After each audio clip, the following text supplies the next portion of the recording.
Video titled, Tragic Optimism, Finding Hope in the Face of Fate. In the landscape of modern self-help, we are often bombarded with the mandate of positive thinking. We are told that if we simply change our mindset, our external world will transform and our suffering will vanish. However, for those enduring the weight of genuine loss, chronic pain, or the inevitability of death, this blind optimism feels not only hollow but insulting. It is a denial of the human condition. To address this, we must look to the wisdom of Viktor Frankl and his concept of tragic optimism. Unlike the toxic positivity that demands we ignore life's shadows, tragic optimism is the capacity to remain hopeful in spite of them. It is the defiant yes to life uttered from the depths of a no from the world. Frankl defined this state as the human ability to creatively turn life's negative aspects into something positive or constructive. To understand this, we must first confront what he called the tragic triad: pain, guilt, and death.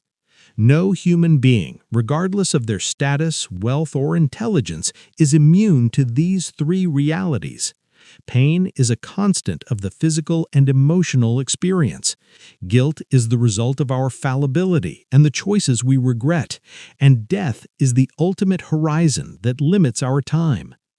Tragic optimism is not about hoping these things will go away. It is about finding a reason to live and flourish while they are present. This philosophy draws a sharp line between being happy and having a reason to be happy. You cannot pursue happiness as an end in itself. Happiness must ensue as a byproduct of finding meaning. When we are caught in the existential vacuum, that hollow feeling of pointlessness, we try to force optimism through pleasure or power.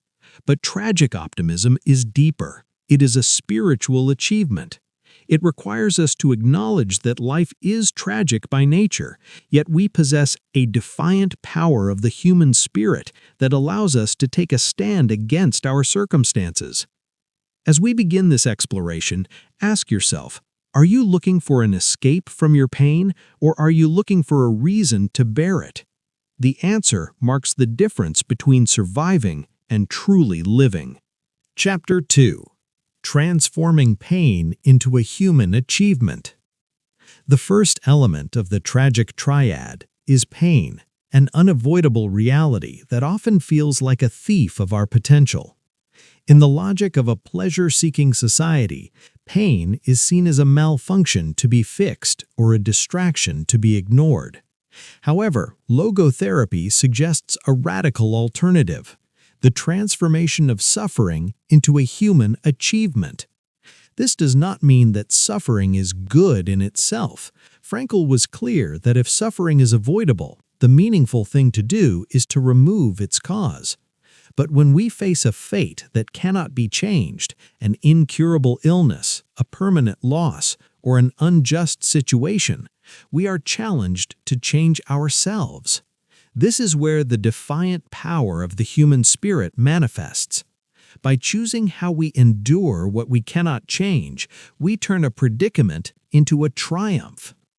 This concept resonates deeply with the Stoic wisdom of Seneca and Marcus Aurelius, who taught that while we cannot control the cards we are dealt, we are the absolute masters of how we play them. When a person reaches the point where they can no longer change their circumstances, they are met with the ultimate human freedom, the freedom to choose their attitude. In this block, we explore the idea that meaning can be found even in the most dire conditions.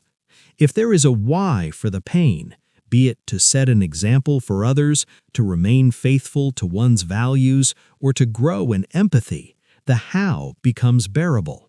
We shift from asking, "Why is this happening to me?" to "What is this asking of me?" The achievement lies in the refusal to let the pain diminish our humanity. When we bear witness to our own suffering with dignity, we prove that the human spirit is not a mere biological or psychological condition. We are not just thinking machines or biological organisms reacting to stimuli. We are spiritual beings capable of transcending our own agony. In the English-speaking world, we often hear the phrase, "What doesn't kill you makes you stronger." But logotherapy adds a layer of depth. It is not the pain itself that strengthens us, but the meaning we extract from it. By finding purpose in the struggle, we ensure that our suffering is not in vain, converting a moment of tragedy into a monument of human resilience. Chapter 3. Turning Guilt into an Opportunity for Change. The second element of the tragic triad is guilt. While pain is often something inflicted upon us by the world, guilt is an internal burden, the realization that we have failed, that we have acted wrongly, or that we have missed an opportunity to do good. In many modern psychological circles, guilt is treated as a symptom to be suppressed or a complex to be cured. However, logotherapy views guilt through a more dignified lens. To feel guilt is to acknowledge one's freedom. If we were mere machines programmed by biology or environment, we could not be guilty. Therefore, guilt is a uniquely human experience that points to our capacity for responsibility. In the context of tragic optimism, the goal is not to dwell on the unchangeable past, but to use that guilt as a catalyst for a better future. This is where we must distinguish between moralizing and meaning-making. Instead of being crushed by the weight of what we cannot undo, we are called to transform guilt into an opportunity for change. Frankl argued that the only way to overcome guilt is to take a stand against ourselves, to recognize the wrong and decide that the person who committed the act will not be the person who continues into the future. It is a process of self-transcendence, where we move from a state of remorse to a state of repair. For the English-speaking audience, this is the essence of turning a new leaf, but with a deeper existential grounding. We are not just changing a habit, we are answering life's question by becoming more responsible beings. This transformation requires us to adopt what Frankl called the categorical imperative of logotherapy. Live as if you were living for the second time and as if you had acted wrongly the first time. This mental shift is incredibly powerful. It allows us to view the present moment as a second chance that is happening right now. By doing so, guilt ceases to be a dead-end street and becomes a fuel for growth. We recognize that while the past is fixed, the meaning of that past is still being written by our current actions. When we take responsibility for our faults, we grow in humanity, turning the shadow of our past into a light that guides our future decisions. Chapter 4. Finding Meaning in the Face of Death and Transitoriness. The third and final element of the tragic triad is death, the ultimate boundary that defines the human condition. In a culture that often views aging and mortality as failures of science or inconveniences to be hidden, logotherapy offers a counterintuitive perspective. Death is what makes life meaningful. If our lives were infinite, we could postpone every action, every decision, and every word of love indefinitely. There would be no urgency, no pressure to choose, and therefore no responsibility. It is precisely the transitoriness of our existence, the fact that our time is limited, that gives every moment its singular importance. In the context of tragic optimism, death is not a reason for nihilism, but an incentive for a life lived with intensity and purpose. This shift in perspective requires us to look at the past differently.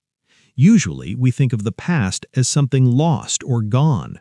However, Frankl argued that nothing in the past is irretrievably lost. Rather, it is safely stored in the granaries of time.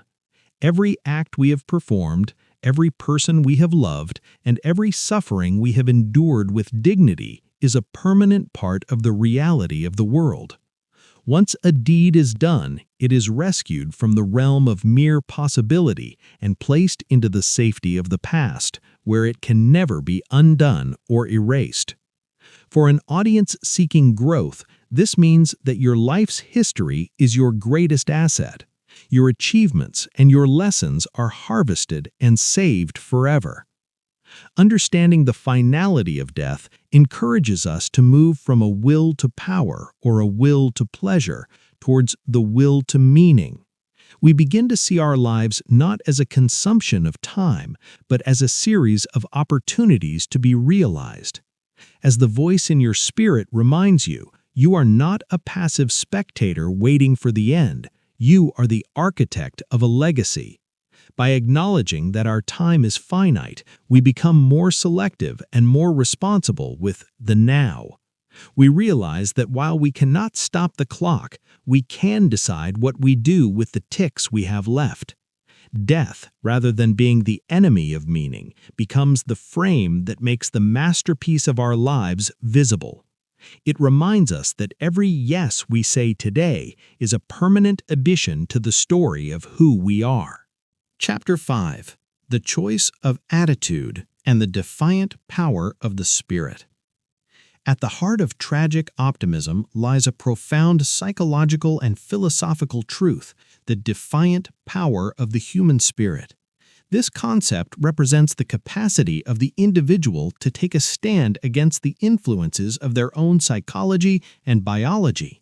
While we are undoubtedly shaped by our genes, our upbringing, and our social environment, we are not mere victims of these forces. There is a space between stimulus and response, and in that space lies our power to choose.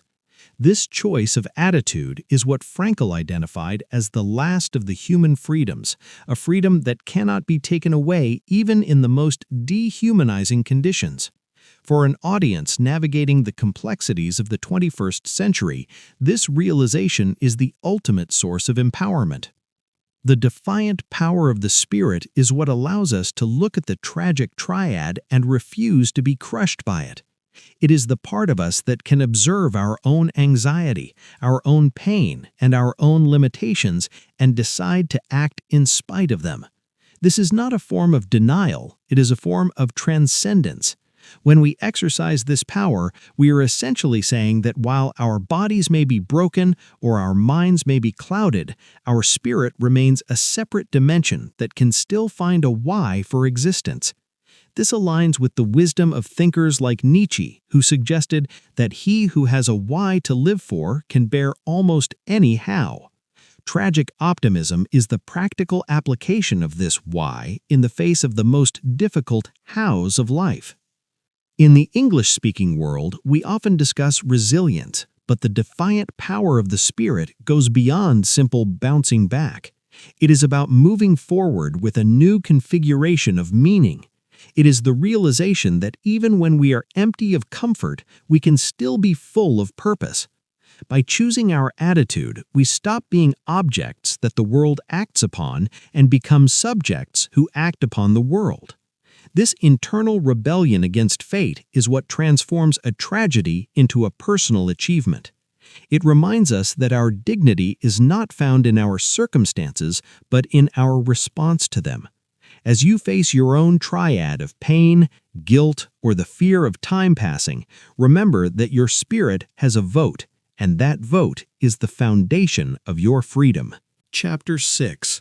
Practical Application. Living the Logotherapeutic Imperative. The final step in mastering tragic optimism is transitioning from a philosophical understanding to a lived practice. Meaning is not something we invent, it is something we discover by responding to the demands that life places upon us in every specific moment. This is what we call the Logotherapeutic Imperative. It requires a shift from asking, "What do I want from life?" to "What does life want from me?" By changing the direction of the question, we stop being passive observers of our own dissatisfaction and become active participants in the creation of meaning. For our audience, this means that the pursuit of a meaningful life is not a grand one-time event, but a series of small, responsible yeses to the tasks at hand. To live with tragic optimism, one must practice what we've discussed, the ability to see the second chance in every moment. When you find yourself in the midst of the tragic triad, whether you are dealing with a personal loss, a mistake that haunts you, or the simple realization that time is slipping away, remember that your primary motivation is the will to meaning. You fill the existential vacuum not by accumulating more success or pleasure, but by finding a task that demands your commitment. This is the essence of self-transcendence.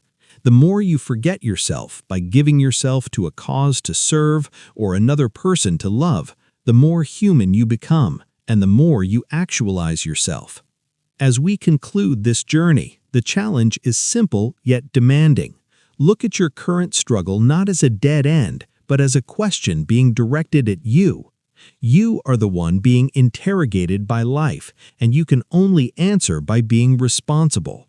Tragic optimism is the fuel for that answer. It allows you to transform your pain into a human achievement, your guilt into a change for the better, and the transitoriness of life into an incentive for responsible action. You are the protagonist of your own story, and even in the face of tragedy, you have the power to write a meaningful conclusion. The void is not there to swallow you. It is there to show you how much space you have to fill with purpose.